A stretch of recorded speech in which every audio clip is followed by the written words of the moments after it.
Yeah. Andito kami sa Araneta Coliseum, Smart Araneta, dahil Manila Classic. So, ayan, maraming tao. Siyempre, parehong maraming fans yung dalawang team.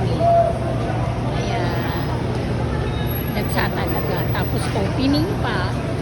Kaya, ayan. Ayan po, ano yan, fans ng Magnolia yan. Ating Marie, ito